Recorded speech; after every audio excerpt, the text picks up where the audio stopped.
پس آپ صبر کیجئے اس پر جو وہ کہتے ہیں، یعنی آپ کے مخالفین، اور سورج کے طلوع اور غروب ہونے سے قبل اپنے رب کی حمد کے ساتھ تسبیح کیجئے، اور رات کے اوقات میں اور سجدوں کے بعد بھی اس کی تسبیح کیجئے، یعنی نماز کے بعد بھی اللہ تعالی کی تسبیح بیان کیجئے۔ یہاں پر جو خطاب ہے وہ نبی صلی اللہ علیہ وسلم سے ہے، فاصبر علی ما یقولون، یعنی آپ کے دشمن یہ مشرکین آپ کے خلاف جو باتیں کرتے ہیں ان کی باتوں پر آپ صبر کیجئے، جو آپ کو جھٹلا رہے ہیں، جو آپ کو دھمکیاں دے رہے ہیں، جو آپ کے خلاف سازشیں کر رہے ہیں، اس کا جواب آپ صبر کے ساتھ دیجئے، اور اس کے برعکس آپ اپنا تعلق اللہ تعالی سے زیادہ مضبوط کر لیجئے۔ یعنی کتنی خوبصورت تعلیم ہے ہمارے دین کی کہ جب لوگ مخالفت کریں تو بجائے اس کے کہ ان سے الجھنا شروع کر دیں اور ان کی باتوں کا جواب دینے لگیں اور خود کو ڈیفینڈ کرنا شروع کر دیں، کرنے کا کام کیا ہے کہ ہم اللہ کی طرف توجہ کریں، رغبت کریں، دعا کریں، اللہ کی تسبیح بیان کریں، اس کی حمد بیان کریں۔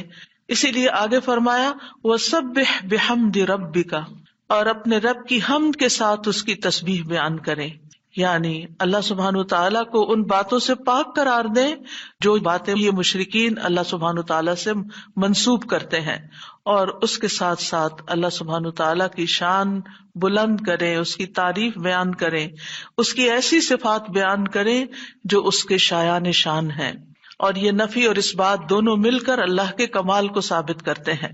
اور یہاں تسبیح سے مراد یا تو ظاہری تسبیح ہے یعنی اللہ تعالیٰ کی پاکی بیان کرنا، یا پھر اس سے مراد نماز ہے، یعنی جب لوگوں کی باتیں تکلیف دے تو آپ اللہ سے نماز کے ذریعے مدد مانگے، فاستعینوا بالصبر والصلاۃ۔ اور پھر قبل طلوع الشمس سے مراد فجر کی نماز جو سورج طلوع ہونے سے پہلے ہوتی ہے، اور قبل الغروب سے مراد ظہر اور عصر کی نمازیں ہیں۔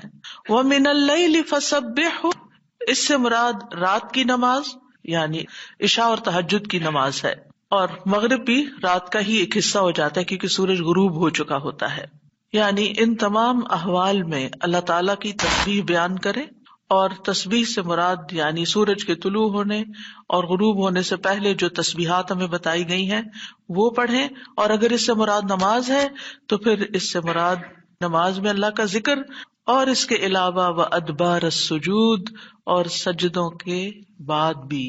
ایک معنی اس کا یہ ہے کہ نماز کے بعد کی تسبیحات کا اہتمام کیا جائے۔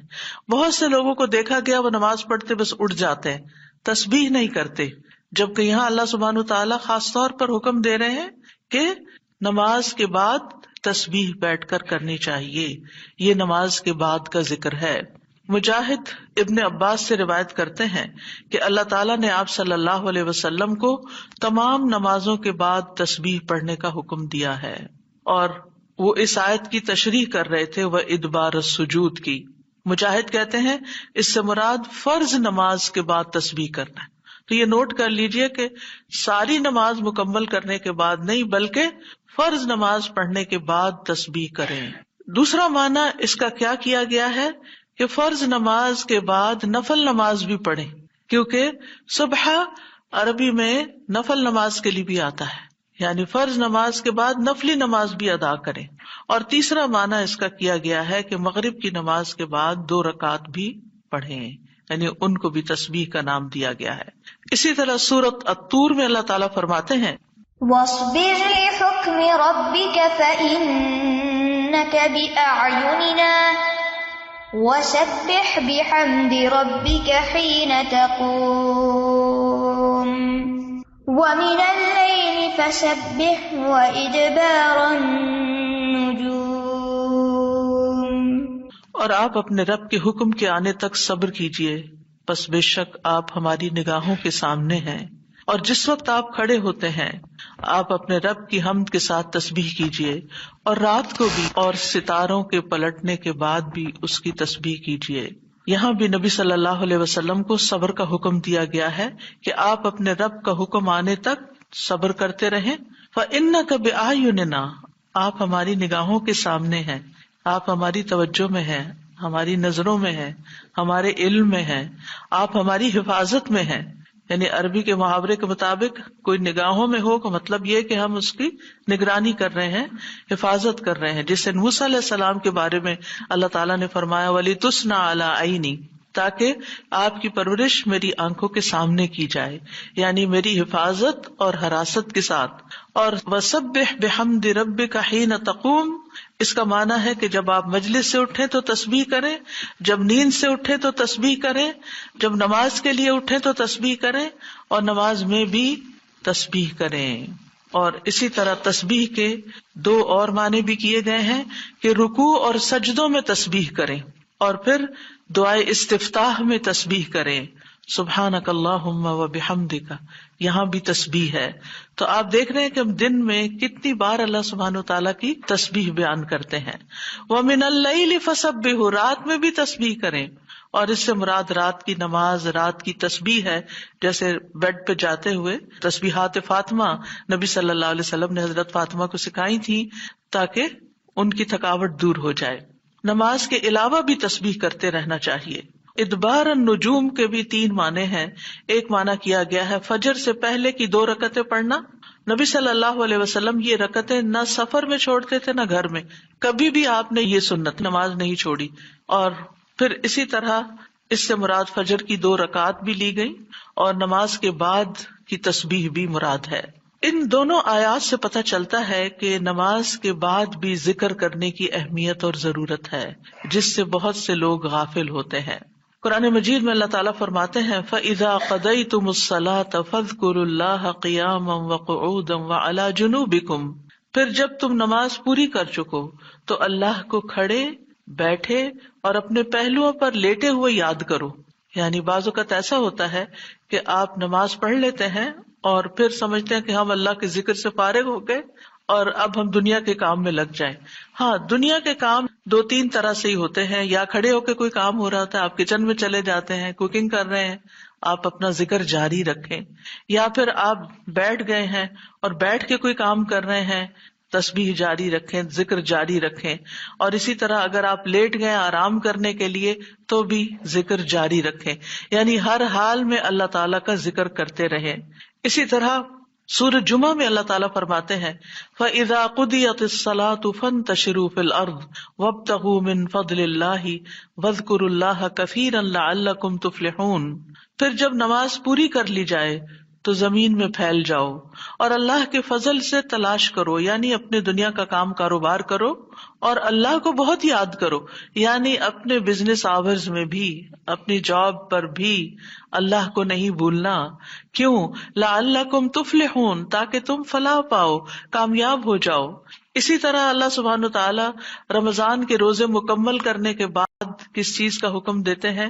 وَلِتُكْمِلُوا الْعِدَّةَ وَلِتُكَبِّرُوا اللَّهَ عَلَى مَا هَدَاكُمْ وَلَعَلَّكُمْ تَشْكُرُونَ، اور تاکہ تم تعداد پوری کرو اور تاکہ تم اللہ کی بڑائی بیان کرو، تکبیرات پڑھو، اور اس پر کہ اس نے تم کو ہدایت بخشی، اور تاکہ تم شکر ادا کرو.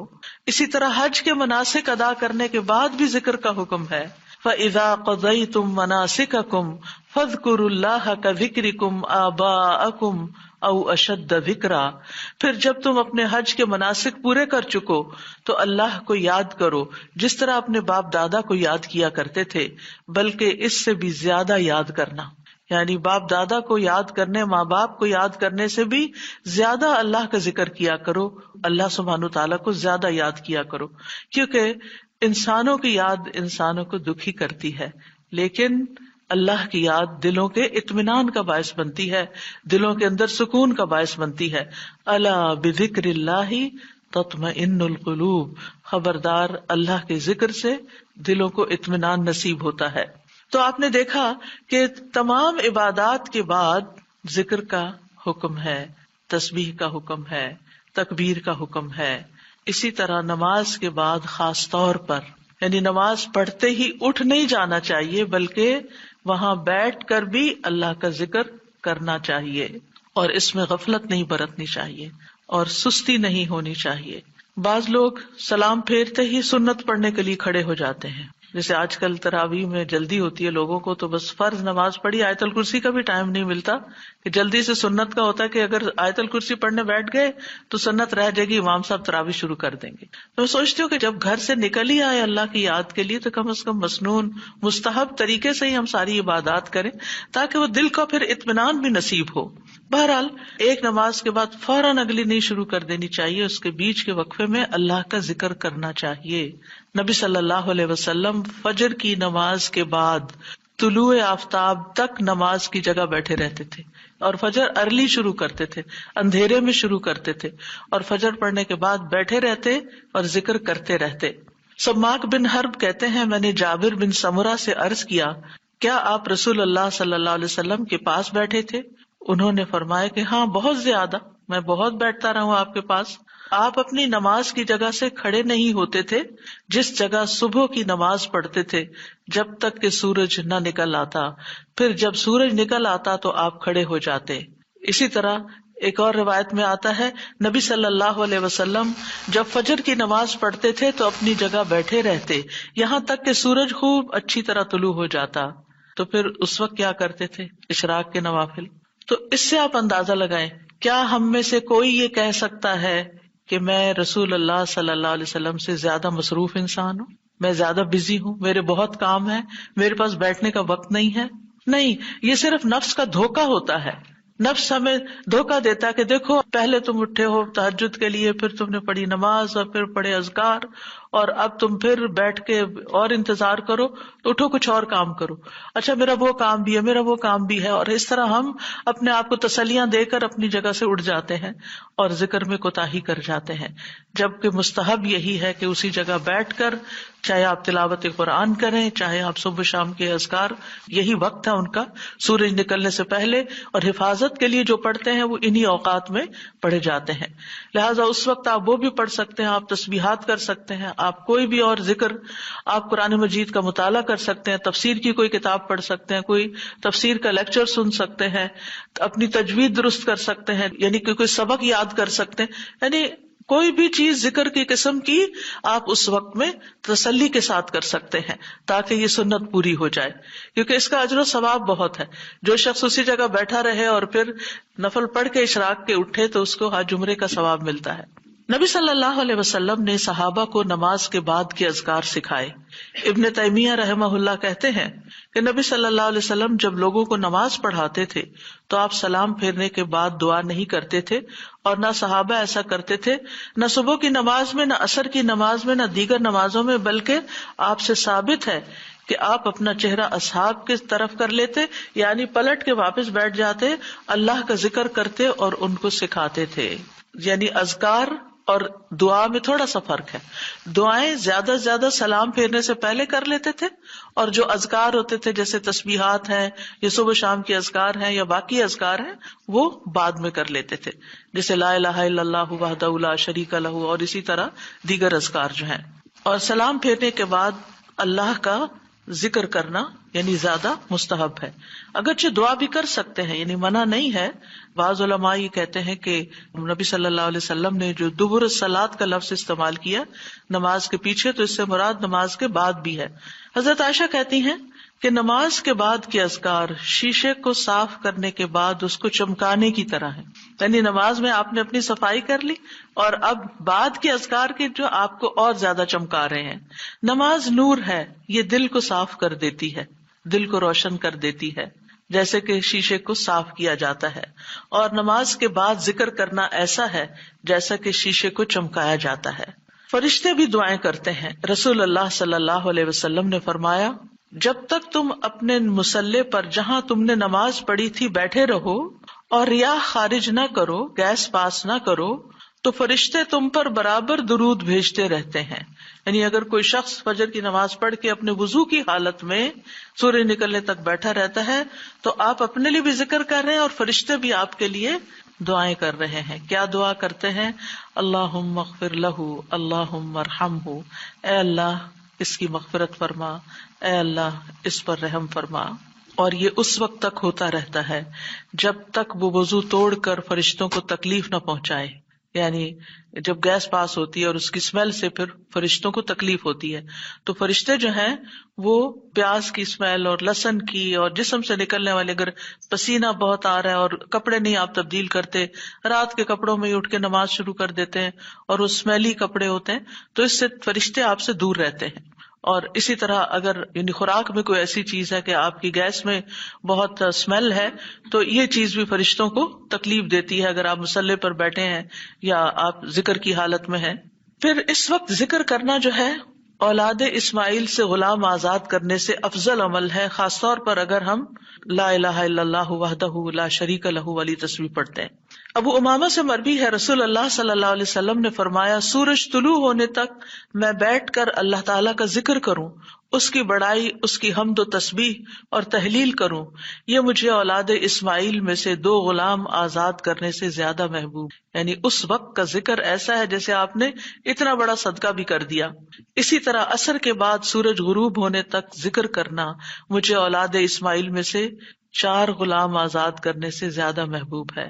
یعنی عصر پڑھ کر بھی آپ مغرب تک ذکر کر سکتے ہیں. اگر عام دنوں میں نہیں تو آپ جمعے کے دن تو کر ہی سکتے ہیں، کیونکہ اس دن دعائیں قبول ہوتی ہیں.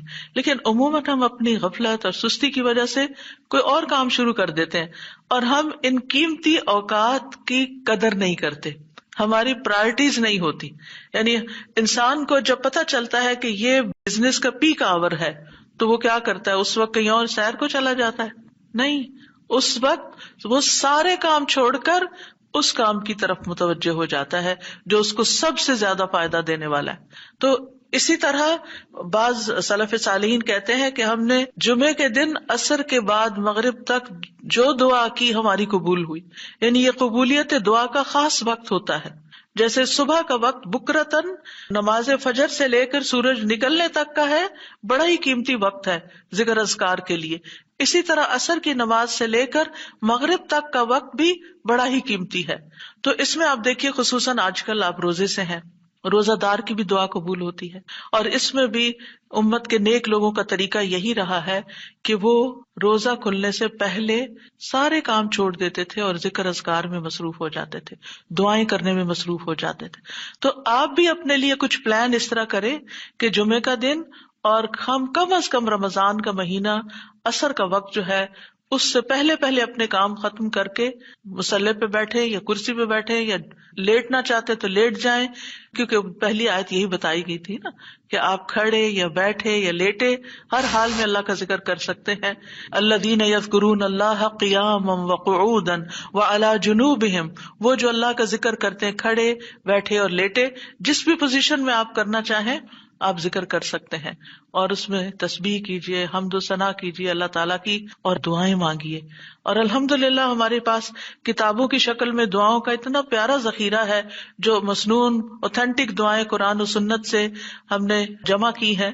اگر زبانی یاد ہے تو بہت ہی اچھا کہ دل لگا کے زبانی پڑھے، اور اگر زبانی یاد نہیں تو ان کو کھول لیجیے اور پڑھنا شروع کر دیجیے. اور صرف پڑھتے نہ جائیں، اس وقت کوئی قرات کا وقت نہیں ہے، یہ مانگنے کا وقت ہے. دیکھ دیکھ کر اس طرح پڑھیں دعا کو جیسے آپ مانگ رہے ہیں اللہ تعالیٰ سے. تو انشاءاللہ آپ کے دین، دنیا، آخرت کے سارے مسائل حل ہوں گے اور ایک پرامن پرسکون زندگی بسر کریں گے اگر ان اوقات کی آپ قدر کر لیں. کیونکہ جو قبولیت کے اوقات ہیں ان کو گنوانا نہیں چاہیے، ان کو ہاتھ سے جانے نہیں دینا چاہیے. آپ صبح فجر کے وقت مثلا اگر رمضان میں ہر روز 1 سپارہ پڑھتے ہیں، آدھا سپارہ فجر کے بعد پڑھ لیں، آدھا سپارہ عصر کے بعد پڑھ لیں. تو اس طرح بیلنس بھی ہو جائے گا، آپ کا دل نہیں گھبرا، کیونکہ ہمارا نفس جو ہے نا وہ اتنا آزاد منشا کہ وہ کہیں ایک جگہ بیٹھنے کی قید قبول نہیں کرتا.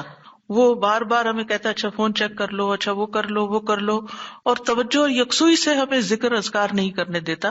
تو اس کو ٹیم کرنے میں، اس کو ڈسپلن کرنے میں وقت لگے گا. لیکن ونس ایک دفعہ آپ عادی ہو گئے، آپ نے اس گھوڑے کو قابو کر لیا، آپ نے اس کو بٹھا لیا. جیسے بچے کو بٹھانے میں مشکل ہوتی ہے لیکن جب بیٹھ جاتے پھر بیٹھ جاتے ہیں. تو پھر انشاءاللہ آپ دیکھیں گے کہ آپ کے لیے یہ گھڑیاں بڑی پر لذت ہو جائیں گی. آپ ان گھڑیوں کو انجوائے کریں گے، آپ کا اور زیادہ دل چاہے گا کہ کاش یہ اور لمبی ہو جائے. اچھا روزہ کھل گیا، ابھی تو میرا یہ بھی اور یہ بھی ٹارگٹ پورا نہیں ہوا. پھر اسی طرح یہ ہے کہ رسول اللہ صلی اللہ علیہ وسلم نے فرمایا، جو شخص فجر کی نماز جماعت کے ساتھ پڑھنے کے بعد بیٹھ کر اللہ کا ذکر کرتا رہے یہاں تک کہ سورج نکل آئے، پھر 2 رکعتیں پڑھے، اس کے لیے 1 حج اور عمرے کا ثواب ہے۔ انس فرماتے ہیں، پھر رسول اللہ صلی اللہ علیہ وسلم نے 3 بار فرمایا، پورا پورا پورا، یعنی پورا ثواب حج عمرے کا، پورا ثواب حج عمرے کا، پورا ثواب۔ یعنی آپ سوچئے کہ حج عمرہ کرنا کوئی آسان کام ہے؟ مشکل کام ہے، جس میں مال بھی انوالو ہے، آپ کے ایفرٹ بھی، آپ کا گھر چھوڑنا بھی، سب کچھ۔ لیکن اگر آپ کو ایک مصلی پہ بیٹھ کے اتنا بڑا اجر و ثواب ملتا ہے تو اور کیا چاہیے۔ صرف بات ہے اپنے نفس کو منانے کی، اپنے دل کو اور اپنے آپ کو ڈسپلن کرنے کی، اور ایک دفعہ آپ نے شروع کر لیا، اور اگر نہیں ہو پا رہا تو اللہ سے دعا کریں کہ اللہ تعالیٰ توفیق دے دے، اللہ تعالیٰ آسان کر دے، تو انشاءاللہ آپ کے لیے آسانی بھی ہو جائے گی۔ پھر اسی طرح نبی صلی اللہ علیہ وسلم نے فرمایا، اللہ تعالیٰ فرماتا ہے کہ میں اپنے بندے کے ساتھ ہوتا ہوں جب وہ مجھے یاد کرتا ہے اور میری یاد میں اپنے ہونٹ ہلاتا ہے۔ اور ایسے لوگ جو ذکر میں آگے ہوتے ہیں وہ درجات میں بھی بہت آگے ہیں، سبقت لے جانے والے ہیں، فالسابقون السابقون ہیں۔ رسول اللہ صلی اللہ علیہ وسلم نے فرمایا، مفردون سبقت لے گئے۔ صحابہ نے پوچھا، یا رسول اللہ مفردون کون ہوتے ہیں؟ آپ صلی اللہ علیہ وسلم نے فرمایا، جو اللہ کے ذکر میں مشغول رہتے ہیں، یعنی ہر وقت ان کا دھیان اپنے رب کی طرف ہوتا ہے، کیونکہ ذکر میں دل میں بھی یاد ذکر کہلاتا ہے، زبان سے کچھ بولنا بھی ذکر ہے، اور اس کے علاوہ قرآن کی تلاوت، نماز، یہ ساری ذکر کی قسمیں ہیں۔ یعنی کچھ فارمل ہے، کچھ انفارمل ہے، کچھ خبر ہے یعنی جیسے تسبیحات وغیرہ ہوتی، کچھ میں دعا ہوتی ہے، طلب ہوتی ہے، اللہ تعالیٰ سے اپنی حاجت مانگتے ہیں، یہ ساری چیزیں ذکر میں شمار ہوتی ہیں۔ اب آ جاتے ہیں ہم نماز کے بعد کے اذکار کے متعلق، اور یہ اذکار بھی آپ کو اس کتاب میں ملیں گے، نماز کے اذکار، یعنی نماز کے اندر کے ذکر بھی اور نماز کے بعد کے بھی۔ نماز کا سلام پھیرتے ہی نماز ختم ہو جاتی ہے، اس کے بعد سب سے پہلے کہنا چاہیے اللہ اکبر 1 بار، اور تھوڑا سا بلند آواز سے، جس سے پتہ چلے کہ نماز پڑھ لی ہے، اللہ اکبر۔ ابن عباس کہتے ہیں، میں نبی صلی اللہ علیہ وسلم کی نماز کے مکمل ہونے کو تکبیر کی وجہ سے سمجھ جاتا تھا۔ یعنی مثلا کوئی نفل پڑھ رہا ہے تو آپ کو نہیں پتہ چلتا کہ پڑھ چکا یا نہیں، لیکن اگر اس نے بلند آواز سے کہہ دیا اللہ اکبر تو پتہ چل گیا کہ ہاں اس کی نماز مکمل ہو گئی ہے۔ کیوں اللہ اکبر کہیں؟ کہ اللہ ہر چیز سے بڑا۔ آپ دیکھیں، ہم نے نماز کا آغاز کس سے کیا تھا؟ اللہ اکبر سے کیا تھا، اور نماز میں کئی بار ہم نے اللہ اکبر کہا، اور اب نماز کے اختتام پر بھی اللہ اکبر، رمضان کے اختتام پر بھی اللہ اکبر، یعنی اللہ کی تکبیر بیان کرنا۔ اللہ سبحانہ وتعالیٰ قرآن مجید میں فرماتے ہیں، اتل ما اوحی الیک من الکتاب واقم الصلاۃ ان الصلاۃ تنہی عن الفحشاء والمنکر ولذکر اللہ اکبر واللہ یعلم ما تصنعون۔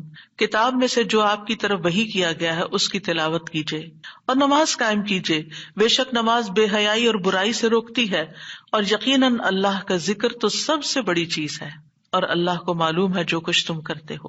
تو اللہ کا ذکر سب سے بڑی چیز، اور اس ذکر میں اللہ کو سب سے بڑا قرار دینا سب سے بڑی چیز۔ اور نبی صلی اللہ علیہ وسلم اور پھر صحابہ کا طریقہ بھی یہی تھا کہ آپ فرض نمازوں کے بعد ذکر کرتے اور آوازیں بلند کرتے، یعنی نماز کے بعد کا ذکر جو ہے اس میں آواز اونچی ہوتی ہے۔ ابن عباس اس بات سے معلوم کر لیتے کہ لوگوں نے سلام پھیر لیا ہے کیونکہ وہ ان کے ذکر کی آواز سنتے تھے۔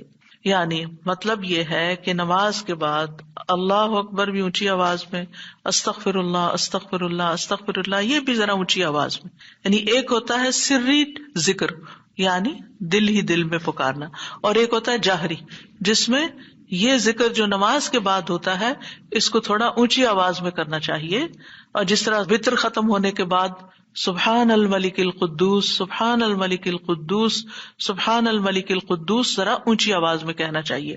تو نبی صلی اللہ علیہ وسلم اس ذکر کو ہمیشہ اونچی آواز میں کرتے تھے، ٹھیک ہے؟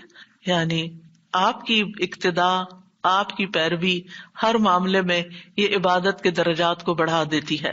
اور اس میں ہم یہ بھی دیکھتے ہیں کہ صحابہ کرام جو تھے وہ نبی صلی اللہ علیہ وسلم کی صرف سنت کو نہیں، سیرت کو بھی آگے بیان کرتے تھے کہ آپ نے کوئی کام کیا اور کس طریقے سے کیا، مثلاً ذکر کیا اور کس طرح کیا، بلند آواز سے کیا یا آہستہ آواز سے کیا، بیٹھ کر کیا یا کھڑے ہو کر کیا. اور پھر آپ دیکھیے کہ نماز کے بعد اذکار جو ہیں وہ زیادہ پسندیدہ ہیں، یعنی دعاؤں کی نسبت زیادہ اذکار. ٹھیک ہے. اور پھر اسی طرح آپ دیکھیے کہ دوسرا ذکر جو آپ کریں گے وہ ہے استغفر اللہ 3 بار. استغفر اللہ استغفر اللہ.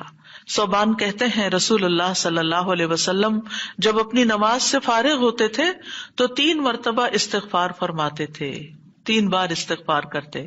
ولید کہتے ہیں میں نے اوزائی سے پوچھا آپ استغفار کس طرح فرمایا کرتے تھے؟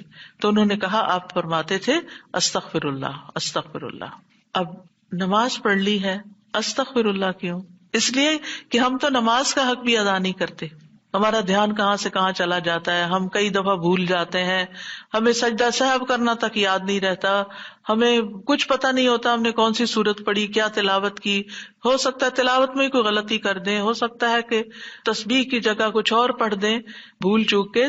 تو ہم نماز کے اندر بھی بہت کچھ غلط کرتے رہتے ہیں جانے انجانے. اور خاص طور پر جن لوگوں نے اپنی نماز کے پروننسیشن کی اصلاح نہیں کی وہ تو کچھ سے کچھ پڑھتے رہتے ہیں بعض اوقات. یعنی پروننسیشن صحیح نہ ہونا جو ہے وہ الفاظ کے مطلب کو ہی بدل دیتا ہے. اس لیے پہلی پرائرٹی میں کوئی ایسا ٹیچر ڈھونڈیے کہ جو آپ کی نماز سن کے اس کا پروننسیشن آپ کو ٹھیک کر دے. بہرحال نماز کے بعد استغفر اللہ استغفر اللہ. اور ایک اور چیز، نماز پڑھنے کے بعد انسان کو ایک فیلنگ ہوتی ہے کہ میں نے کچھ کیا ہے، لیکن جب انسان استغفر اللہ کہتا ہے تو اس میں عاجزی کا اظہار ہوتا ہے کہ اللہ تیرا حق ادا نہیں کیا، مجھے ابھی بھی گناہوں کی بخشش کی ضرورت ہے. اور آپ دیکھیے کہ یہ الفاظ نبی صلی اللہ علیہ وسلم ادا کرتے تھے جن کے اگلے پچھلے سارے گناہ معاف کر دیے گئے تھے. تو جو شخص نماز کے بعد استغفار پڑھتا ہے وہ اپنی نمازوں پر کبھی فخر غرور تکبر نہیں کر سکتا کہ میں بڑا نمازی ہوں، میں بڑا پرہیزگار ہوں، میں بڑا عبادت گزار ہوں. نہیں، وہ یہ دیکھے گا کہ میں نے حق ادا نہیں کیا، میرے سے جو کمی کوتاہی ہوئی ہے اللہ تعالیٰ اس کو معاف کر دے. جو چیز مکمل طور پر ادا کرنی چاہیے تھی اس کو اس طرح نہیں ادا کیا، کچھ نہ کچھ کوتاہی واقع ہو گئی، تو اس بخشش کے طلب کرنے سے اللہ تعالیٰ کوتاہی سے درگزر فرما دے گا انشاءاللہ. اور ویسے بھی استغفار کرنے سے نقص یا کمی کوتاہی جو ہے اس کا ازالہ ہوتا ہے ہماری عام روزمرہ زندگی میں بھی. تیسرا ذکر، اب آپ دیکھ رہے ہیں یہ ذکر ہے، اللہ اکبر بھی ذکر ہے، استغفر اللہ بھی ذکر ہے، اور تیسرا یہ بھی ذکر ہے اللہم انت السلام ومنک السلام تبارکت ذی الجلال والاکرام. اے اللہ تو سراپا سلامتی ہے اور تجھی سے سلامتی حاصل ہوتی ہے، تو بڑی برکتوں والا ہے اے جلال و اکرام والے. یعنی استغفار کے بعد پھر فوراً بعد اللہ تعالیٰ کی تعریف اور یہ ذکر. السلام جو ہے یہ اللہ تعالیٰ کے ناموں میں سے ایک نام ہے جس کا مطلب یہ ہے کہ اللہ تعالیٰ ہر طرح کی آفات سے، عیبوں سے، ہر طرح کے نقص سے سلامت ہے. کوئی چیز اس کو نقصان نہیں دے سکتی، نہ لوگوں کی باتیں جو اللہ تعالیٰ کے خلاف کرتے ہیں، یا لوگوں کے گمان، یا لوگوں کی نافرمانیاں اور گناہ اور عبادت نہ کرنا، اللہ کا حکم نہ ماننا. اللہ تعالیٰ کو کوئی چیز نقصان نہیں دیتی، وہ سلامت ہے، اس کو کسی کی ضرورت ہی نہیں ہے.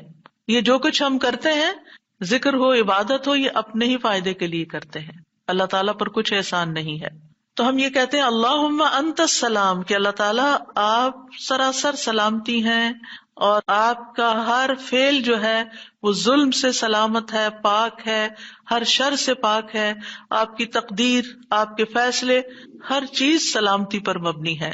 ومنک السلام، سلامتی تیری ہی طرف سے آتی ہے، یعنی تو ہی سلامتی دیتا ہے یا تو ہی سلامتی کو روک لیتا ہے. سلامتی کا مالک بھی تو ہی ہے، تو سلامت رکھے تو ہم سلامت ہیں. تو یہ تعلق اللہ تعالیٰ سے انسان اپنا ظاہر کرتا ہے کہ انسان اپنے رب کے بارے میں کیا سمجھتا ہے. تبارکتا، تبارکتا کا لفظ برکت سے ہے جس کا مطلب ہوتا ہے کثرت سے کسی چیز کا بڑھنا اور قائم رہنا، یعنی تیری خیرات و برکات بہت زیادہ ہیں. ذل جلال والاکرام، اے عزت اور جلال والے. جلال کا مطلب ہے عظمت، بڑائی، اور اکرام کا مطلب ہے احسان. یعنی تو اپنے بندوں کو عزت و اکرام دیتا ہے، اپنے رسولوں کو، اپنے انبیاء کو اور اپنے صالح بندوں کو تو ہی عزت اور اکرام اور برکتیں عطا کرتا ہے، ساری نعمتیں تیری ہی طرف سے ہیں. اور یہ کتنا خوبصورت ذکر ہے جو ہم ہر نماز کے بعد کرتے ہیں، یا جو نہیں کر رہے انہیں لازماً کرنا چاہیے، کہ اللہ سبحانہ وتعالیٰ سے ہم اپنے اچھے گمان کا اظہار کرتے ہیں اور ایک طرح سے انڈائریکٹلی سلامتی اور برکت طلب بھی کرتے ہیں. آپ دیکھیے عموماً ہم جب کسی چیز کے اندر فائدہ دیکھتے ہیں تو ہم خیر اس سے وابستہ کر لیتے ہیں، یہ ہے تو کام ہوگا، یہ نہیں تو کام ہی نہیں ہوگا. مثلاً آپ کوئی قلم خریدتے ہیں اور اس سے لکھنا شروع کرتے ہیں اور آپ کو اچھا لگتا ہے، یا آپ اس سے جو لکھنا چاہتے تھے آرٹیکل یا کوئی چیز یا نوٹس اپنے تو بڑے اچھے لکھ پاتے ہیں، تو آپ کہنے لگتے ہیں یہ قلم بڑا مبارک ہے. ٹھیک ہے بھائی، قلم اچھا ہے، فائدہ دے رہا ہے آپ کو، لیکن اصل تو اللہ نے آپ کے لیے یہ وسیلہ بنایا کہ اس نے آپ تک یہ پہنچایا. تو اصل برکت اور خیر اور سلامتی کا منبع اللہ رب العزت کی ذات ہے. چیزوں کے ساتھ مت چمٹ جائیے اور ان پر اتنے ڈیپینڈنٹ نہ ہو جائیں کہ اللہ کو بھول جائیں اور اللہ تعالیٰ کی نعمت اور اللہ تعالیٰ کا احسان یاد نہ کریں. تو اس لیے ہر نماز کے بعد ہم اس بات کا اقرار کرتے ہیں کہ ساری برکتیں تیری ذات سے ہیں یا رب، ساری سلامتی تیری طرف سے ہے یا رب، عزت اور اکرام تیری ہی طرف سے ہے یا رب، تو ہی جس کو چاہے اس پر احسان فرماتا ہے، لہٰذا ہم یہ سب کچھ تجھ سے ہی طلب کرتے ہیں. پھر آپ دیکھیے چوتھا ذکر ہے لا الہ الا اللہ وحدہ لا شریک لہ لہ الملک ولہ الحمد وہو علی کل شیء قدیر. یہ بھی آپ 3 بار پڑھ سکتے ہیں، یہ بھی ذکر ہے، یعنی 3 مرتبہ اللہ تعالی کی توحید کا اقرار. مغیرہ بن شعبہ جو وحی کے کاتب تھے ان سے مروی ہے کہ معاویہ رضی اللہ عنہ نے مغیرہ کو لکھا کہ کوئی حدیث جو آپ نے رسول اللہ صلی اللہ علیہ وسلم سے سنی ہو وہ مجھے لکھ کر بھیجیں. راوی کہتے ہیں کہ مغیرہ رضی اللہ عنہ نے انہیں لکھا کہ میں نے آپ صلی اللہ علیہ وسلم سے سنا ہے آپ اپنی نماز سے فارغ ہونے کے بعد 3 مرتبہ یہ پڑھا کرتے تھے لا الہ الا اللہ وحدہ لا شریک لہ لہ الملک ولہ الحمد وہو علی کل شیء قدیر. سب سے پہلے توحید کا اقرار کہ اللہ ایک ہے، وہی الہ ہے، وہی خالق ہے، مالک ہے، رب ہے، معبود ہے. پھر اس بات کا انکار کہ کوئی اس کا شریک ہو، لا شریک لہ. اور پھر لہ الملک، بادشاہت بھی اسی کی ہے، معبود بھی وہی ہے، بادشاہ بھی وہی ہے، اور ایسا بادشاہ ہے ولہ الحمد کہ اس کی تعریف ہے. دنیا کے بادشاہوں کا حشر ہوتا دیکھا ہے آپ نے، ان کے ساتھ کیا کیا جاتا ہے، لیکن اللہ سبحانہ تعالیٰ کی بادشاہت پر کوئی آنچ نہیں آتی، کوئی اس کو ہلا نہیں سکتا، کوئی اس کو نقصان نہیں دے سکتا، کوئی اس پر باتیں نہیں بنا سکتا، کوئی اس کا نقص نہیں نکال سکتا کہ اللہ تعالیٰ نے آسمان میں یہ کیا چیز بنا دی، زمین میں کیا بنا دی. نہیں، وَلَهُ الْحَمْدُ، اسی کی ہے تعریف. یعنی ایسا بادشاہ کہ جو قابل تعریف ہے، اور ایسا بادشاہ کہ وَهُوَ عَلَى كُلِّ شَيْءٍ قَدِيرٌ. دنیا کے بادشاہ انتہائی بس لاچار ہوتے ہیں، ان کے ہاتھ میں کچھ نہیں ہوتا، وہ انسانوں کے محتاج ہوتے ہیں، انسانوں کی خدمت کے، انسانوں کی مدد کے، انسانوں کے مال کے محتاج ہوتے ہیں. یہ بادشاہت کیا بادشاہت ہے جس کی ساری ڈیپینڈنسی لوگوں کے اوپر ہے. تو اصل بادشاہت تو اللہ کی ہے کہ جو ہر چیز پر پوری قدرت رکھتا ہے. تو آپ اس احساس کے ساتھ اگر اللہ تعالیٰ کا یہ ذکر کرتے ہیں تو آپ کا دل ایک سکون سے بھر جائے گا، ایک خوشی سے بھر جائے گا کہ میں ایسی ہستی کو جانتی ہوں، ایسی ذات کو جانتی ہوں کہ جو اتنی خوبیوں کی مالک ہے. کیونکہ یہ انسان کی فطرت میں ہے، انسان کی نفسیات میں ہے کہ وہ کسی چیز کی تعریف کر کے خوش ہوتا ہے، اور عام طور پر ہم صرف سامنے نظر آنے والی چیزوں کی تعریف کر کر کے خوش ہوتے رہتے ہیں، اور تھوڑے دن کے بعد وہ بھی خراب ہو جاتی ہے، وہ تعریف بھی ساتھ ہی چلی جاتی ہے. انسان ہے تو مر جاتے ہیں، ان کے اعمال ہے تو ختم ہو جاتے ہیں، اور کبھی وہ اچھے ہوتے ہیں اور پلٹ بھی جاتے ہیں. وہ کہاں گئی تعریفیں؟ جوان ہے تو بڑھاپے میں ساری تعریفیں چلی گئیں، مالدار تھے تو غریب ہوئے تو ساری تعریفیں چلی گئیں. اسی طرح علم ہے اور جنون لاحق ہو گیا تو ساری تعریفیں چلی گئیں، سب کچھ الٹ گیا. اور دنیا کے یہ سارے نظارے آپ نے دیکھے ہوں گے کہ جب ہر نعمت لوگوں پر الٹ جاتی. اسی لیے ہم دعا کرتے ہیں نا کہ اللہم انی اعوذ بک من زوال نعمتک، کہ اللہ نعمتوں کے زوال سے بچانا. یہ انتہائی تکلیف دہ چیز ہے، لیکن یہ ایک دنیا کا قانون ہے، یہ سب کچھ ہوتا ہے اور ہماری آنکھیں دیکھتی ہیں. لیکن اللہ سبحانہ وتعالی ان سب چیزوں سے پاک ہے، اس کو کوئی زوال نہیں اور اس کا کوئی کچھ بگاڑ نہیں سکتا، اور وہ ہر چیز پر پوری طرح قادر ہے، جو چاہے کر سکتا ہے، اور تعریف اسی کے لیے ہے. 5واں ذکر لا الہ الا اللہ وحدہ لا شریک لہ لہ الملک ولہ الحمد وہو علی کل شیء قدیر. اللہم لا مانع لما اعطیت ولا معطی لما منعت ولا ينفع ذا الجد منك الجد. اللہ کے سوا کوئی الہ نہیں، وہ اکیلا ہے، اس کا کوئی شریک نہیں، بادشاہت اسی کی ہے اور تمام تعریف اسی کے لیے ہے، اور وہ ہر چیز پر پوری طرح قدرت رکھنے والا ہے. اے اللہ، جو کچھ تو نے دیا ہے اسے کوئی روکنے والا نہیں، اور جو کچھ تو نے روک دیا اسے کوئی دینے والا نہیں، اور کسی مالدار کو تیری بارگاہ میں اس کا مال نفع نہیں پہنچا سکتا. ابتدا میں تو وہی اللہ کی توحید بیان ہوئی، اس کی بادشاہت اور اس کی حمد کا ذکر ہے اور اس کی قدرت کا ذکر ہے، اور اس کے بعد کہ جو اللہ نے دیا، جو وہ دینا چاہتا ہے اسے کوئی روک نہیں سکتا. یہاں بھی آپ دیکھیں، مانگ کچھ نہیں رہی، یہ ذکر ہے، یہ دعا نہیں، یہ کیا ہے؟ ذکر ہے. اور جو کچھ تو نے روک دیا کوئی دے ہی نہیں سکتا، اور سارے ہی مالدار فقیر ہیں، اور خاص طور پر تیرے سامنے فقیر ہیں. یا ایھا الناس انتم الفقراء الی اللہ واللہ هو الغنی الحمید. اے لوگو، تم سب اللہ کے فقیر ہو، اللہ کے محتاج ہو، اور اللہ ہی غنی، مالدار اور وہی قابل تعریف ہے. واللہ هو الغنی الحمید. ٹھیک ہے. نبی صلی اللہ علیہ وسلم جب سلام پھیرتے تھے تو یہ دعا پڑھا کرتے تھے یا یہ ذکر کیا کرتے تھے. اور اس میں آپ دیکھیے کہ یہ جو عقیدہ ہے نا کہ اللہ روکے تو کوئی دے نہیں سکتا، یہ انسان کو بڑا اطمینان دے دیتا ہے. اگر کوئی چیز، کوئی خیر آپ کی طرف آنے سے رکی ہوئی ہے تو وہ اللہ ہی نے روکی ہوئی ہے، آپ پر رحمت کی وجہ سے. بدگمان نہ ہو اس سے، کسی وجہ سے رکی ہوئی ہے. آپ کسی کی کوئی اچھی چیز دیکھتے ہیں، کسی کا مینشن دیکھتے ہیں تو سوچتے ہیں کتنا خوش قسمت ہے، کتنے بڑے گھر میں رہتا ہے. کسی کے پاس فراری دیکھتے ہیں تو آپ کہتے ہیں واہ کتنا خوش قسمت ہے. لیکن آپ کو نہیں پتا کہ یہی چیزیں اس کے لیے کتنی بڑی آزمائش بنی ہوئی ہیں، آپ نہیں جانتے. اور اگر اللہ نے آپ کو نہیں دی تو آپ کو بہت سے شر سے محفوظ رکھا ہوا ہے. تو اللہ کا روکنا بھی خیر کا باعث ہوتا ہے. یہ سبق پکا کر لیں کہ جب اللہ تعالیٰ کوئی چیز نہیں دیتا یا دیر سے دیتا ہے یا روک لیتا ہے اور کوئی چارہ نہیں ہوتا، آپ کہتے ہیں میری کوئی دعا قبول نہیں ہو رہی، میرا کوئی طریقہ کام نہیں آ رہا، تو اس میں بھی کوئی خیر ہوتی ہے، کیونکہ جو اللہ نے مقدر میں لکھا ہے وہ پہنچ کے رہے گا. کوئی روک نہیں سکتا جو تو دے، اور کوئی دے نہیں سکتا جو تو روک لے.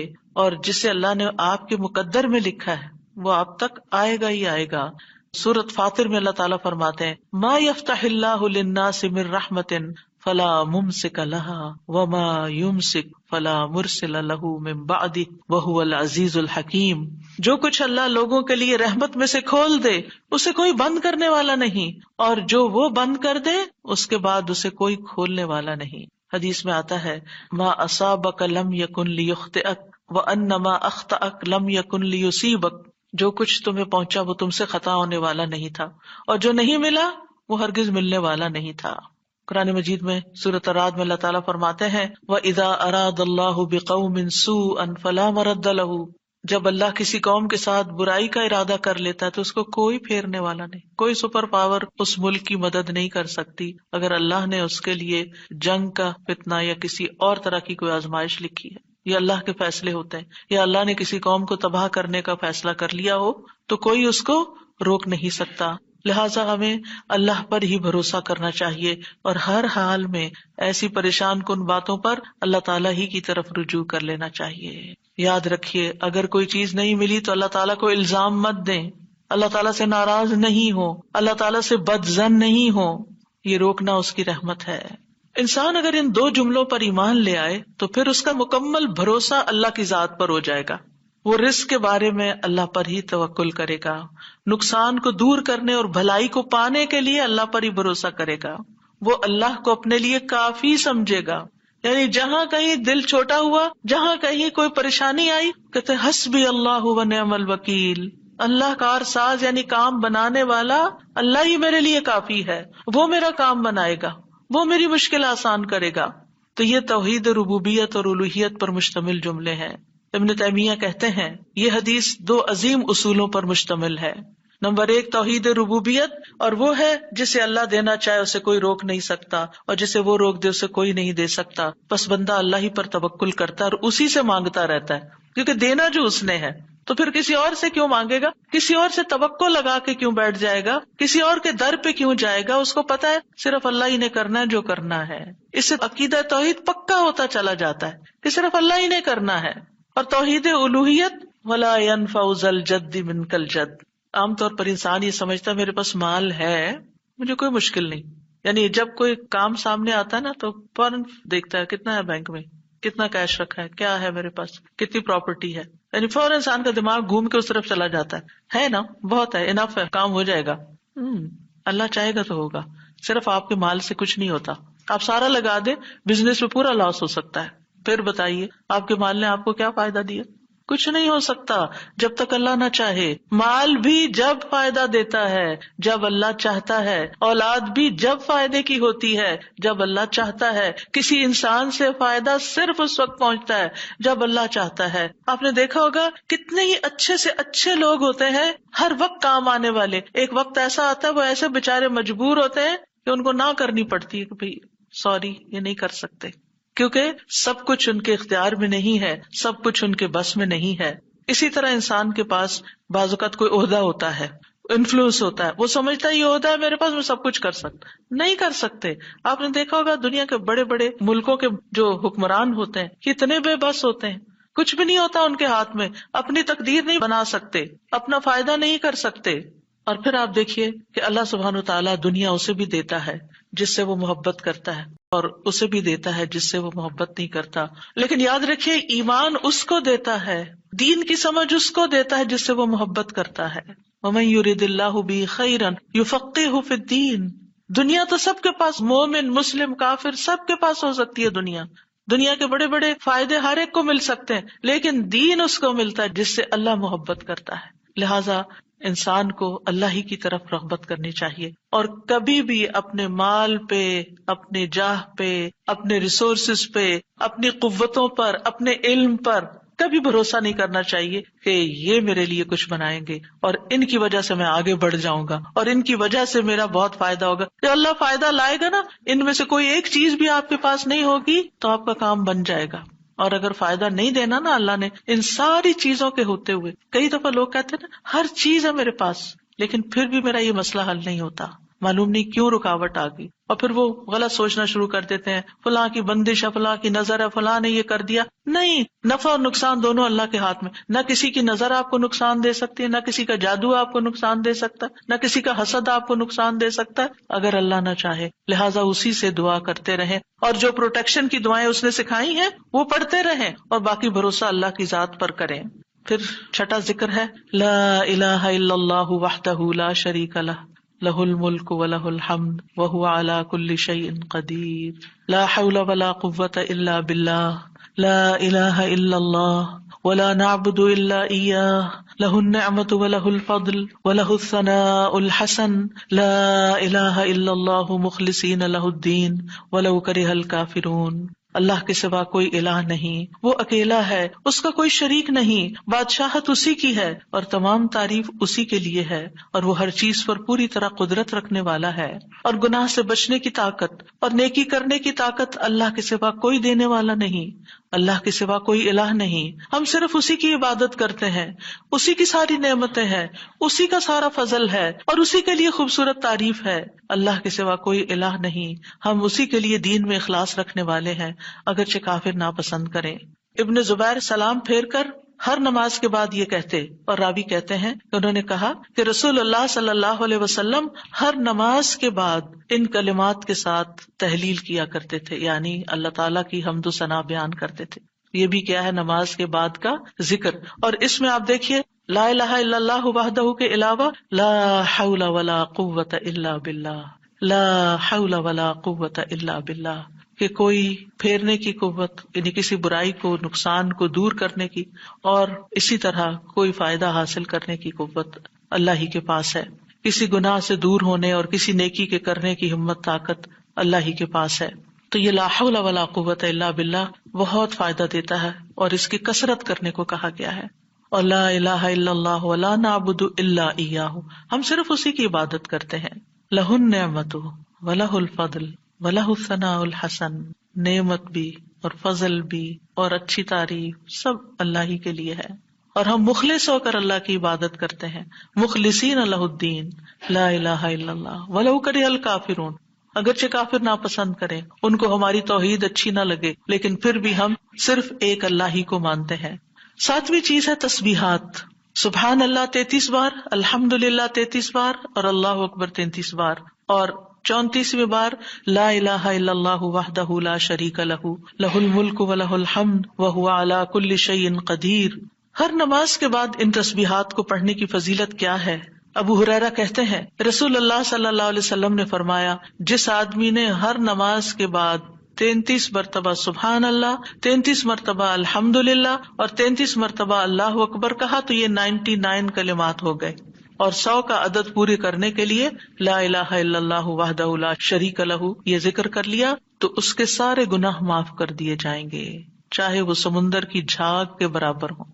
یعنی 100 کا عدد پورا کرنے کے لیے کیا پڑھنا ہے؟ لا الہ الا اللہ وحدہ لا شریک لہ لہ الملک ولہ الحمد وہو علی کل شیء قدیر. رسول اللہ صلی اللہ علیہ وسلم نے فرمایا ہر نماز کے بعد کچھ ایسے اذکار ہیں جن کو پڑھنے والا یا جن کو کرنے والا کبھی محروم نہیں ہوتا، جن میں سے سبحان اللہ 33 بار، الحمدللہ 33 بار اور 34 بار اللہ اکبر. یعنی اگر لا الہ الا اللہ پورا نہیں پڑھ سکتے تو اللہ اکبر کو 34 بار کر کے 100 کی گنتی پوری کر لیں. پھر اسی طرح رسول اللہ صلی اللہ علیہ وسلم کے پاس کچھ فقیر صحابہ حاضر ہوئے، کہا کہ امیر لوگ بلند درجات اور ہمیشہ رہنے والی جنت حاصل کر چکے. حالانکہ جس طرح ہم نماز پڑھتے ہیں وہ بھی پڑھتے ہیں، جیسے ہم روزے رکھتے ہیں وہ بھی رکھتے ہیں، لیکن مال و دولت کی وجہ سے انہیں ہم پر فضیلت حاصل ہے. اس کی وجہ یہ کہ وہ حج کرتے ہیں، عمرہ کرتے ہیں، جہاد کرتے ہیں، صدقے دیتے ہیں، اور ہم محتاجی کی وجہ سے یہ کام نہیں کر سکتے. آپ نے فرمایا کیا میں تمہیں ایک ایسا عمل نہ بتا دوں اگر تم اس کی پابندی کرو گے تو جو لوگ تم سے آگے بڑھ چکے ہیں تم انہیں پالو گے اور تمہارے مرتبے تک کوئی نہیں پہنچ سکتا، اور تم اپنے سامنے موجود لوگوں میں سب سے بہتر ہو جاؤ گے سوائے ان کے جو یہی عمل شروع کر دیں. ہر نماز کے بعد 33 بار سبحان اللہ، 33 بار الحمدللہ، 33 بار اللہ اکبر، اور پھر 34ویں بار تو وہ ذکر آپ کو بتا ہی دیا گیا. اور اگر آپ 33 بار نہ پڑھ سکیں تو 10 بار سبحان اللہ، 10 بار الحمدللہ اور 10 بار اللہ اکبر پڑھ لیا کریں. یعنی اگر جلدی ہے تو پھر 10 بار بھی پڑھ سکتے ہیں. نبی صلی اللہ علیہ وسلم نے فرمایا 2 عمل ایسے ہیں اگر کوئی مسلمان بندہ ان کی پابندی کر لے تو جنت میں داخل ہوگا، اور وہ بہت آسان ہے مگر ان پر عمل کرنے والے بڑے کم ہیں. وہ کیا ہیں؟ ہر نماز کے بعد 10 بار سبحان اللہ، 10 بار الحمدللہ، 10 بار اللہ اکبر. فرمایا زبان کی ادائیگی کے اعتبار سے تو 150 بار ہے، یعنی 5 نمازوں میں 10 بار، اور ترازو میں 1500 ہوں گے. اور جب سونے لگے تو 34 بار اللہ اکبر، 33 بار الحمدللہ اور 33 بار سبحان اللہ کہے. زبانی طور پر تو یہ 100 ہے مگر میزان میں یہ تسبیحات 1000 ہوں گی. اور وہ کہتے ہیں یقیناً میں نے رسول اللہ صلی اللہ علیہ وسلم کو دیکھا، آپ انہیں اپنے ہاتھ سے شمار کرتے تھے. اور پھر کہتے ہیں دائیں ہاتھ سے تو کرنے کا طریقہ کیا ہے؟ 3 دفعہ اوپر کو جائیے سبحان اللہ سبحان اللہ سبحان اللہ، اور 3 دفعہ نیچے کو آ جائیے سبحان اللہ سبحان اللہ سبحان اللہ. 1 انگلی پہ 6 بار ہو گیا، تو آپ کی 5 انگلیاں تو 5 کو 6 دفعہ ضرب دیں تو کیا ہوتا ہے 30، اور 3 دفعہ اور پڑھ لیں، اور اگر 34 ہے تو 1 اور پڑھ لیں. تو اس طرح ایک ہی ہاتھ پر، دائیں ہاتھ پر یہ تسبیحات آسانی سے پڑھی جا سکتی ہیں، کیونکہ ہاتھ سے تسبیح کرنا زیادہ پسندیدہ ہے. حضرت عبداللہ بن عمر کہتے ہیں میں نے رسول اللہ صلی اللہ علیہ وسلم کو دیکھا، آپ داہنے ہاتھ کی انگلیوں پر تسبیح کو شمار کرتے تھے، اور آپ نے صحابیات کو حکم دیا تھا کہ وہ اللہ کی تکبیر، تقدیس، تحلیل کی پابندی اختیار کریں اور اپنی انگلیوں پر شمار کریں، کیونکہ ان سے سوال ہوگا اور یہ بلوائی جائیں گی. قیامت کے دن ہاتھ بولیں گے، تو اگر ان پہ تسبیح آپ پڑھتے ہیں تو یہ بول کے بتائیں گے ہم تو اللہ کا ذکر کرتے رہے. 8ویں چیز ہے آیت الکرسی. اللہ لا الہ الا هو الحی القیوم لا تأخذہ سنۃ ولا نوم لہ ما فی السماوات وما فی الارض من ذا الذی یشفع عنده الا بإذنہ یعلم ما بین ایدیہم وما خلفہم ولا یحیطون بشیء من علمہ الا بما شاء وسع کرسیہ السماوات والارض ولا یؤودہ حفظہما وہو العلی العظیم. پورا اللہ کا تعارف ہے. اللہ وہ ہے کہ اس کے سوا کوئی معبود نہیں، وہ زندہ ہے، ہر چیز کو قائم رکھنے والا ہے، نہ اسے کچھ اونگ پکڑتی ہے اور نہ کوئی نیند. اسی کا ہے جو کچھ آسمانوں میں ہے اور جو کچھ زمین میں ہے. کون ہے جو اس کے پاس اس کی اجازت کے بغیر سفارش کرے؟ وہ جانتا ہے جو کچھ ان کے سامنے اور جو کچھ ان کے پیچھے ہے، اور وہ اس کے علم میں سے کسی چیز کا احاطہ نہیں کر سکتے مگر جتنا وہ چاہے. اس کی کرسی آسمانوں اور زمین کو سمائے ہوئے ہے، اور اسے ان دونوں کی حفاظت یعنی آسمان و زمین کی حفاظت تھکاتی نہیں، اور وہی سب سے بلند، سب سے بڑا ہے. ہر نماز کے بعد آیت الکرسی پڑھنے کی فضیلت یہ ہے کہ جو شخص نماز کے بعد اس کو پڑھ لیتا ہے اور اس نماز کے بعد اس کی ڈیتھ ہو جاتی ہے تو فرمایا اس کو موت کے علاوہ کوئی چیز جنت میں جانے سے نہیں روک سکتی، مر گیا تو سیدھا جنت میں۔ یہ قرآن مجید کی سب سے افضل آیت ہے۔ ابو ذر غفاری کہتے ہیں میں مسجد حرام میں داخل ہوا اور رسول اللہ صلی اللہ علیہ وسلم کو اکیلے دیکھ کر آپ کے پاس آ کے بیٹھ گیا۔ میں نے کہا یا رسول اللہ صلی اللہ علیہ وسلم کون سی آیت افضل ہے جو آپ پہ نازل ہوئی؟ آپ نے فرمایا آیت الکرسی۔ کرسی کے مقابلے میں 7 آسمان اس طرح ہے جیسے بیابان زمین میں کوئی چھلا گرا پڑا ہو، اور پھر کرسی کے مقابلے میں عرش کا حجم اتنا ہے جیسے اس چھلے کے مقابلے میں بیابان کا وجود۔ اور یہ قرآن مجید کی سب سے عظیم آیت بھی ہے۔ ابی ابن کعب سے روایت ہے ایک مرتبہ نبی صلی اللہ علیہ وسلم نے ان سے پوچھا اللہ کی کتاب میں سب سے عظیم آیت کون سی ہے؟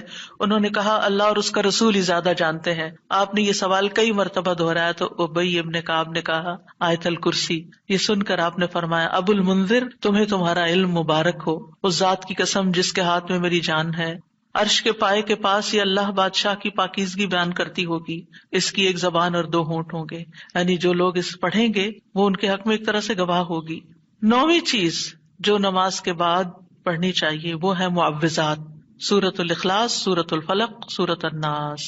پہلی سورت میں اللہ تعالیٰ کی توحید بیان ہوئی ہے، دوسری سورت میں انسان کو پناہ مانگنے کے لیے کہا گیا ہے، کہہ دیجئے میں مخلوق کے رب کے پناہ پکڑتا ہوں اس چیز کے شر سے جو اس نے پیدا کی، اور اندھیری رات کے شر سے جب وہ چھا جائے، اور گرہوں میں پھونکنے والیوں کے شر سے، اور حسد کرنے والے کے شر سے جب وہ حسد کرے۔ انہی چیزوں کا خوف رہتا ہے نا، کوئی جادو کر دے گا، کوئی حسد کر لے گا۔ ہر نماز کے بعد پڑھیں گے کس وقت وہ کرے گا؟ اس کو تو آپ موقع ہی نہیں دے رہے کہ وہ جادو کرے یا آپ سے حسد کرے۔ ہر 2 نمازوں کے بیچ میں جو کوئی ایسا فتنہ فساد آیا اس کا ازالہ ہوتا چلا جائے گا۔ عقبہ بن عامر کہتے ہیں کہ رسول اللہ صلی اللہ علیہ وسلم نے مجھے حکم دیا تھا کہ میں ہر نماز کے بعد معوذات پڑھا کروں، یعنی یہ تینوں صورتیں پڑھا کروں۔ 10ویں چیز ہے رب اعنی علی ذکرک و شکرک و حسن عبادتک، اللہ کے ذکر، اس کے شکر اور اچھی عبادت پر اللہ کی مدد مانگنا۔ معاذ بن جبل کہتے ہیں کہ رسول اللہ صلی اللہ علیہ وسلم نے میرا ہاتھ پکڑا اور فرمایا اے معاذ اللہ کی قسم میں تم سے محبت کرتا ہوں۔ کتنے خوش قسمت تھے معاذ رضی اللہ عنہ۔ میں نے عرض کیا یا رسول اللہ صلی اللہ علیہ وسلم میں بھی آپ سے محبت کرتا ہوں، تو رسول اللہ صلی اللہ علیہ وسلم نے فرمایا تم پابندی سے ہر نماز میں یہ دعا مانگا کرو رب اعنی علی ذکرک و شکرک و حسن عبادتک۔ معاذ رضی اللہ عنہ جو ہیں 33 سال کی عمر میں امواس کے طاعون میں شہید ہو گئے تھے۔ He was only 33 years old۔ ان کا مقام کیا تھا؟ آپ کی بشارت کے مطابق وہ جنت میں علماء کے قائد ہوں گے، یعنی علماء امت کے جو عالم ہیں ان کو جنت کی طرف لیڈ کر رہے ہوں گے۔ کس وجہ سے آپ صلی اللہ علیہ وسلم نے ان سے محبت کا اظہار کیا؟ علم کی وجہ سے، علم کے حریص تھے اور نیکی کے کاموں میں آگے آگے، اور اتنی چھوٹی عمر میں عین جوانی کے وقت فوت بھی ہو گئے اور کتنا بڑا درجہ اور مقام پا گئے۔ ہمیں آج تک یہ سمجھ نہیں آتی کہ کون سے کام ایسے کریں کہ جس سے اللہ کی محبت ملے، جس سے اللہ کا قرب نصیب ہو، اور جس سے ہمیں رسول اللہ صلی اللہ علیہ وسلم کی محبت اور آپ کی شفاعت نصیب ہو۔ تو یہ ایک دعا ہے ان دعاؤں میں سے جو آپ نے خاص طور پر حضرت معاذ کا ہاتھ پکڑ کے قسم کھا کے محبت کا اظہار کر کے آپ کو یہ دعا سکھائی۔ چند لفظ ہیں، کیا ہمارے لیے یہ پڑھنا بھی مشکل ہے؟ پھر ہم اپنے لیے اس دنیا سے کیا کما رہے ہیں؟ اگر ہمیں اتنی بھی توفیق نہیں کہ نماز کے بعد ٹک کے یہ 4 کلمے پڑھ لیں تو پھر ہماری نمازیں کیا ہیں؟ ہم نے کیا مانگا اللہ سے؟ ہم تو دنیا کی اور آخرت کی خیر سے محروم ہو گئے۔ اور یہ دعا آپ دیکھیے اللہم سے بھی شروع ہوتی ہے اور ربی سے بھی شروع ہوتی ہے، دونوں کا ایک ہی تقریباً مطلب ہے، ایک میں الوہیت ہے اور ایک میں ربوبیت ہے۔ یعنی میں اللہ سے درخواست کرتا ہوں کہ اے اللہ مجھے اپنے ذکر پر، اور ذکر میں قرآن، نماز، تحلیل، تسبیح، استغفار، درود، سب چیزیں شامل ہیں، اللہ مجھے توفیق دے، اور پھر وہ شکر کی بھی توفیق۔ اور آپ دیکھیے کہ جب ہم دعا مانگتے ہیں نا کہ اللہم انی علی ذکرک، تو مطلب یہ ہے کہ ہماری زبان جو ہے وہ آپ کی اطاعت کرتی رہے، وہ کلمات بولتی رہے جس سے آپ کا ذکر ہوتا رہے۔ یعنی ایک تو ہے یہ مسنون اذکار ان کا پڑھنا، اور ایک یہ ہے کہ اللہ تعالیٰ کی نعمتوں کا ذکر کرنا، اللہ تعالیٰ کے احسانات کا ذکر کرنا، اللہ تعالیٰ کی قدرت کی نشانیوں کا ذکر کرنا، اللہ کے فضل کا ذکر کرنا۔ وَأَمَّا بِنِعْمَةِ رَبِّكَ فَحَدِّثْ، یہ بھی ذکر ہے۔ آپ اپنے بچوں کے ساتھ بات کر رہے ہیں اور اللہ تعالیٰ کے بارے میں کوئی بات کر رہے ہیں، دین کے بارے میں کوئی بات کر رہے ہیں، تو یہ بھی ذکر میں شمار ہو. تو اللہ مجھے توفیق دے، اللہ میری مدد کر. کیونکہ ہمارے پاس وقت بھی ہوتا ہے، ہمارے پاس صلاحیت بھی ہوتی ہے، لیکن ہم توجہ نہیں کرتے، ہم کرتے نہیں ہے کام، کیونکہ توفیق نہیں ہوئی نا. تو ہر نماز کے بعد، چونکہ فرض کے بعد دعا قبول ہوتی ہے، تو یہ دعا مانگنے کو کہا گیا. اور بعض کہتے ہیں اس کو سلام پھیرنے سے پہلے بھی پڑھ سکتے ہیں، جیسے ربی جعلنی پڑھتے ہیں. یا اور کل جو میں نے آپ کو دعائیں بتائی تھی آخر میں نماز کے اختتام پر سلام سے پہلے، وہ سب مسنون اذکار تھے. لیکن علماء نے اس کے علاوہ جیسے رب اجعلنی مقیم الصلاۃ، یہ نبی صلی اللہ علیہ وسلم نے نہیں سکھائی ہمیں کہ نماز کے بعد ضروری یہی پڑھی جائے. لیکن علماء نے کہا کہ جیسے اللہ کی حمد و ثنا ہوتی ہے تشہد میں، پھر اس کے بعد درود شریف ہے، اور پھر اس میں والدین اور اولاد دونوں کے لیے دعا ہے، تو یہ پڑھ لیں. اس کے علاوہ جو چاہے قرآنی اور مسنون دعا یہاں بیٹھ کے پڑھیں، کیونکہ نماز کے اندر دعا مانگنا نماز کے بعد کی دعا سے افضل ہے. قبولیت کے زیادہ چانسز ہیں، جس سے اکثر لوگ غافل ہیں. سلام پھیرنے سے پہلے اللہم انی اسألک الجنۃ واعوذ بک من النار 3 دفعہ یہ پڑھ لیں. جو آپ کا دل چاہے پڑھیں، بس اردو میں نہیں، عربی میں یاد کریں کچھ دعائیں، قرآنی دعائیں، مسنون دعائیں اس وقت پڑھتے رہیں. تو پھر دوسرا ہے وشکر کا. شکر کہاں سے ادا ہوتا ہے؟ زبان سے بھی ہوتا ہے، لیکن اس کا اصل مقام دل ہے، تو دل سے اٹھتا ہے. ذکر کی بات کر کے ہم نے کہا کہ یا اللہ ہماری زبان کو اپنی اطاعت کی توفیق دے، اور شکر کی بات کر کے ہم نے کہا کہ اللہ ہمارے دل کو اپنے ذکر کی توفیق دے، اپنی یاد کی توفیق دے، اور شکر ادا کرنے کی توفیق دے. یعنی میں ساری ظاہری اور باطنی نعمتوں پر اللہ کا شکر ادا کرنے کی توفیق مانگتا ہوں. یہ مطلب ہے اس دعا کا. زبان کا شکر کیا ہے کہ بندہ اللہ کی نعمتوں کا ذکر کرتا ہے، اور اعضاء سے شکر کیا ہے کہ بندہ اللہ کی اطاعت کے کام کرتا ہے. کیونکہ اللہ تعالیٰ نے آل داؤد کو کیا کہا تھا؟ اعملوا آل داؤد شکرا وقلیل من عبادی الشکور.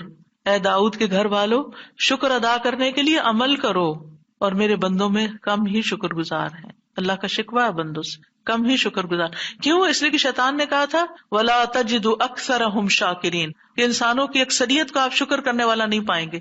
اور وَلَقَدْ صَدَّقَ إِبْلِيسُ ظَنَّهُ، ابلیس نے اپنا گمان سچ پایا کہ بندوں کو شکر سے ہٹا دیا. تو شکر کی توفیق مل جائے تو پھر شکر ادا کیا جائے. اور یہ شکر کا سلسلہ تو کہیں ختم ہوتا ہی نہیں، کیونکہ اتنی نعمتیں ہیں کہ ہم گن ہی نہیں سکتے. ابن رجب کہتے ہیں کہ دین میں یا دنیا میں اللہ کی ہر نعمت جو بندے کو حاصل ہوتی ہے، اس میں نعمت کا شکر ادا کرنے کی ضرورت ہوتی ہے. پھر جو شکر کی توفیق ملتی ہے اس پر بھی شکر ادا کرنے کی ضرورت ہے. یعنی شکر پر بھی شکر، یہ ایک اور نعمت ہے، اس میں دوبارہ شکر ادا کرنے کی ضرورت ہے. پھر دوبارہ شکر کیا تو ایک اور نعمت مل گئی، اب کیا ہے؟ ایک اور دفعہ شکر کریں. اور یہ سلسلہ ہمیشہ جاری رہتا ہے، یعنی شکر کا سلسلہ کبھی ختم نہیں ہونا چاہیے، شکر کرتے ہی چلے جائیں. وحسن عبادتک، اور اپنی خوبصورت عبادت کی توفیق عطا فرما. اور خوبصورت عبادت اسی وقت ہو سکتی ہے جب اس میں اخلاص ہو، اور نبی صلی اللہ علیہ وسلم کی اتباع ہو، اطاعت ہو. اطاعت اعضاء سے کی جاتی ہے، یعنی ہمارے اعضاء، ہاتھ پاؤں، ہمارا جسم یہ عبادت میں مشغول ہوتا ہے. بعض اوقات ہم ڈھیروں عبادت کر لیتے، ڈھیر سارے نفل پڑھ لیتے، بہت کچھ کر لیتے، لیکن اس کو کوئی کوالٹی نہیں ہوتی. یہاں یہ نہیں کہا گیا کہ کثیر عبادتک، یہاں کیا کہا گیا؟ حسن عبادتک، کہ اللہ خوبصورت عبادت کی توفیق دے. امام ابن تیمیہ کے بارے میں آتا ہے کہ جب وہ قید ہوئے تو اپنے سجدوں میں یہ دعا پڑھا کرتے تھے، اللہم اعنی علی ذکرک و شکرک و حسن عبادتک. کیونکہ اللہ کی توفیق کے بغیر ہم یہ کام نہیں کر سکتے. جس کی زندگی میں ذکر آ گیا، جس کی زندگی میں شکر آ گیا، اور جس کی زندگی میں خوبصورت عبادت آ گئی، وہ خوش قسمت ترین انسان ہے، اس کو سبھی کچھ مل گیا.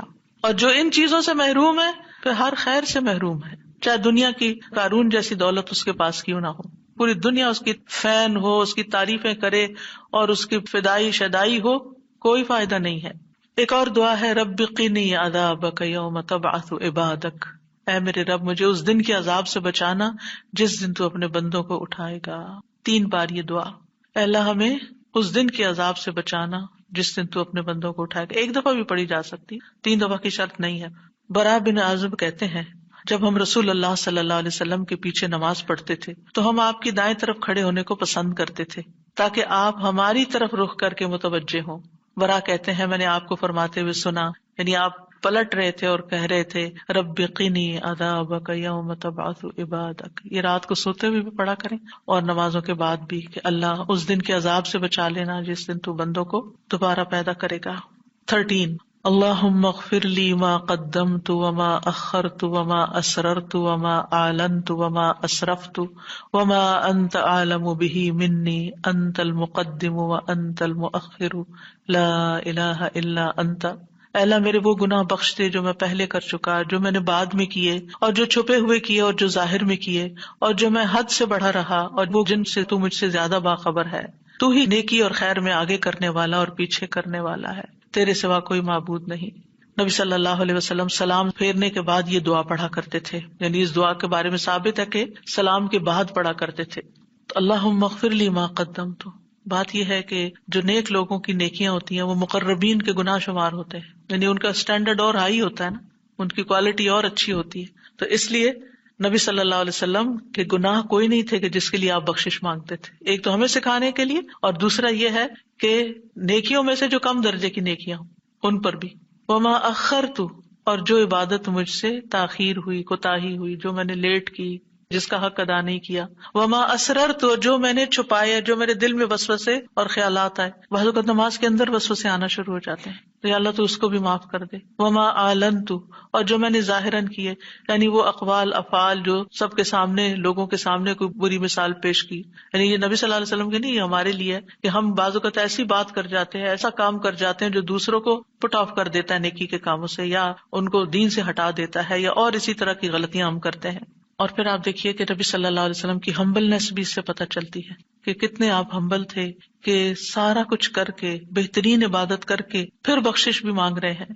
اور پھر آپ دیکھیے کہ وما اسرفت، ہر معاملے میں ہم حد سے پار ہو جاتے ہیں، خوشی میں، غم میں، بے صبری میں، ہر چیز میں. تو اس کی بھی دعا ہے یہ کہ اللہ جہاں بھی میں حد لمٹ کراس کر رہا ہوں، اللہ مجھے وہ کراس کی بھی لمٹ کے آگے جو غلط کام کیا ہے مجھ سے تو وہ بھی معاف کر دے. اور وما انت عالم بہ منی، اور جو تو مجھ سے زیادہ جانتا ہے. یعنی خاص کے بعد عام کا بھی ذکر ہے، یعنی میں نے تو مانگ لیا جو مجھے سمجھ آتی تھی، اب اس کے علاوہ بھی جو کچھ ہے اس کو بھی آپ معاف کر دیجیے. اور پھر انت المقدم و انت المؤخر. دوسرے روایت میں انت المقدم والمؤخر بھی آتا ہے، جس کو تو چاہتا ہے آگے بڑھا دیتا ہے نیکی میں، جس کو تو چاہتا ہے پیچھے کر دیتا ہے. یعنی یہ نہ سوچیے کہ آج میں اگر نیکیوں میں آگے ہوں تو ہمیشہ ایسے ہی رہوں گی، ہمیشہ ڈرتے رہا کریں، پیچھے بھی ہو سکتے ہیں. تو یا اللہ تو مجھے آگے ہی رکھنا، مراد یہ ہے. اور اگر نبی صلی اللہ علیہ وسلم کے بارے میں ہے تو آپ کی نبوت سب سے آخر میں تھی، وہ ایک پازیٹو سینس میں ہے، انت المقدم و انت المؤخر. اور پھر اسی طرح یہ ہے کہ قیامت کے دن سب سے پہلے آپ اٹھائے جائیں گے، حالانکہ دنیا میں آپ کی نبوت سب سے آخر میں تھی. تو یہ اللہ تعالیٰ کا فیصلہ ہوتا ہے، جس چیز پر وہ چاہتا ہے اپنے بندوں کو اتارتا ہے، جس کو چاہتا ہے آگے بڑھاتا ہے، جس کو چاہتا ہے عزت دیتا ہے، جس کو چاہتا ہے ذلت دیتا ہے. اور بندوں کے ایک دوسرے پر درجات ہیں. نمبر 14 سبحانک اللہم و بحمدک استغفرک و اتوب الیک. یہ مجلس کے اختتام پر بھی اور نماز کی دعاؤں کے اختتام پر بھی. پاک ہے تو اے اللہ، تیری ہی حمد ہے، میں تجھ سے بخشش مانگتا ہوں، تیری ہی طرف میں رجوع کرتا ہوں. یہ اچھے عمل پر مہر لگانے والے کلمات ہیں. حضرت عائشہ سے روایت ہے کہ رسول اللہ صلی اللہ علیہ وسلم جب کسی مجلس میں بیٹھتے یا نماز پڑھتے یا کچھ کلمات پڑھتے، حضرت عائشہ نے ان کے بارے میں پوچھا تو آپ نے فرمایا اگر کسی شخص نے اس مجلس میں اچھی باتیں کی ہوں گی تو یہ کلمات قیامت تک ان باتوں کے لیے مہر بن جائیں گے، اور اگر اس نے اس مجلس میں کوئی فضول بات کی ہے تو یہ اس کے لیے کفارہ بن جائیں گے. اور اس کے دیگر روایات بھی ہیں، یعنی دیگر طرق بھی ہیں اس دعا کے. اور پھر ایک اور دعا، رب اغفر لی وتب علی انک انت التواب الغفور. اے اللہ تو مجھے بخش دے اور میری توبہ قبول کر، بے شک تو بہت توبہ قبول کرنے والا، بہت بخشش فرمانے والا ہے. فجر اور مغرب کی نماز کے بعد کا خاص ذکر لا الہ الا اللہ وحدہ لا شریک لہ لہ الملک ولہ الحمد یحیی ویمیت وہو علی کل شیء قدیر. اللہ کے سوا کوئی الہ نہیں، وہ اکیلا ہے، اس کا کوئی شریک نہیں، بادشاہت اسی کی ہے، تمام تعریف اسی کے لیے ہے، اور وہ ہر چیز پر پوری قدرت رکھنے والا ہے. اور سلام کے بعد تشہد کی حالت میں اگر آپ بیٹھے بیٹھے یہ ذکر کرتے ہیں، یعنی مصلی سے اٹھنے سے پہلے یہ ذکر کرتے ہیں، تو نبی صلی اللہ علیہ وسلم نے فرمایا جس نے نماز مغرب اور صبح کی نماز کے بعد اتحیات میں اٹھنے سے پہلے اپنی ٹانگ کو دوہرا کیے ہوئے یعنی جس پوزیشن میں آپ بیٹھے اسی پوزیشن میں بیٹھے بیٹھے 10 بار یہ ذکر کیا، اللہ تعالیٰ اس کے لیے 10 نیکیاں لکھ لیتا ہے، 10 گناہ اس سے دور کر دیتا ہے، 10 درجے اس کے بلند کر دیتا ہے، اس کے لیے ہر بری چیز سے حفاظت، شیطان مردود سے پناہ دینے والے یہ کلمات ہوتے ہیں۔ کوئی گناہ سوائے شرک کے اس کو نہیں پہنچتا، اور یہ اس روز عمل میں سب لوگوں سے افضل ہوتا ہے۔ یعنی صبح کے وقت اگر کوئی یہ پڑھ کے اٹھتا ہے مصلی سے تو یہ سب لوگوں سے افضل ہوتا ہے، سوائے اس شخص کے جس نے اس کے برابر یا اس سے زیادہ ان کلمات کو پڑھا ہو۔ اور ایک اور روایت میں ہے جو یہ 10 مرتبہ مغرب کے بعد پڑھے گا، اللہ اس کی حفاظت کے لیے اسلحہ بردار فرشتے بھیجے گا جو اس کی صبح تک شیطان سے حفاظت کریں گے۔ اللہ تعالیٰ سے دعا ہے کہ اللہ تعالیٰ ہمارے ان اعمال کو قبول کرے اور ہمیں اس ذکر کی توفیق دے۔ میں یہ پڑھتے ہوئے سوچ رہی تھی کہ جو شخص یہ ساری دعائیں پڑھے نماز کے بعد، اس کے پاس فضول کام کرنے کا کون سا وقت باقی بچے گا۔ وآخر دعوانا ان الحمد للہ رب العالمین۔ سبحانک اللہم وبحمدک، اشہد ان لا الہ الا انت، استغفرک واتوب الیک۔ السلام علیکم ورحمۃ اللہ وبرکاتہ۔